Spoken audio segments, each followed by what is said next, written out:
Welcome to the Ask Mel Fit Show. Hey, I'm Matt from Matt Lean Fitness. If you've never been here, welcome. I appreciate you, and I hope you don't mind, because this video is a no-stand kind of video. So, I'm a personal trainer, registered nurse, and a behavioral change specialist. I love this stuff. It means so much to me that you give just a skosh of your time to the regulars. Welcome back. I want to get into today's questions because I love answering questions. I hope you'll drop yours down below. The first one, fixing a bad sleep schedule, and man oh man, is this right up my alley. What would be the most effective way to fix a sleep schedule? Well, there's quite a few ways. I'm currently sleeping around 3 a.m. and waking up around 11 a.m. I think you mean you're going to sleep at 3 a.m.? I'm looking to transition into 11/12 to 7 a.m. Okay. Should I pull an all-nighter one night and then sleep at the preferred time the following day? No. Or would a more gradual approach be better? Yes, absolutely. I'm also going to start implementing more sunlight early on in the day and devices off 1 hour before bed. Look, you have been doing some homework. That is really smart. Yes. So, if you don't know, 30 minutes to 1 hour before bed, if you turn those devices off, that blue light, you want to limit that. It basically tells your brain, hey, if you're seeing blue light, your brain's like, hey, we don't need to produce melatonin. It's sunlight. It's daylight. That blue light, the brain perceives as sunlight. So, yes, kill that. Or you can get blue blocker sunglasses off Amazon. I probably have a link for it down below, to be honest. Caffeine, limit that. I noticed that if I take in caffeine after 1 p.m., my sleep is garbage. So, eating, drinking, you want to, there's a few studies that I found that if you're eating 1 hour before bed, it absolutely impacts your sleep. So the farther away from bed, the better. There's quite a few things you can do. Earplugs, that has helped me massively. Or if you're the type of person that needs some white noise, play that in the background. There's all sorts of things you can do. Alcohol and weight loss. Anyone else unable to lose weight if they drink? I am reaching utmost frustration with this. I have no issues temptation-wise, mostly eat veggies, eggs, and meat, nothing supplemental. But if I have a couple of glasses of red wine, the scale won't budge.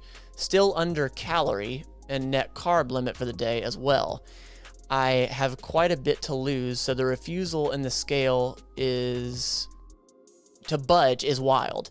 So here's the deal. I don't believe that the scale is always the best indicator of fat loss.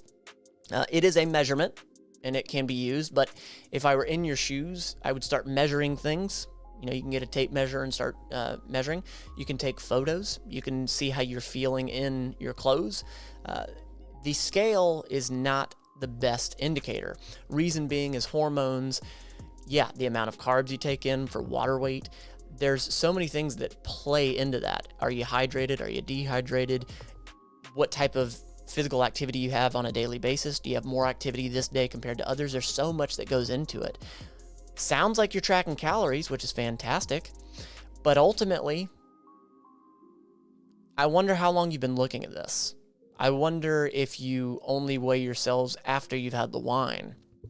The question is, how long are you willing to keep experimenting? Because science says that if you're in a true calorie deficit, you're going to lose fat. It's just science. So you have to keep experimenting and ultimately try to find at least one additional way to see if you're making progress. Not saying you have to throw the scale out unless it becomes a detriment for you, but maybe find one more measurement that you could use. I want you to know that the only stupid question is the one you never ask. However, this is the type of question that you see in tabloids and in places that are trying to sell you a product. And sure, maybe I'm trying to sell you one at some point too, but I'm going to give you value first. The tabloids are just bullshit. So let's get into it. Will constantly massaging my neck and jaw, so anything removing excess fat.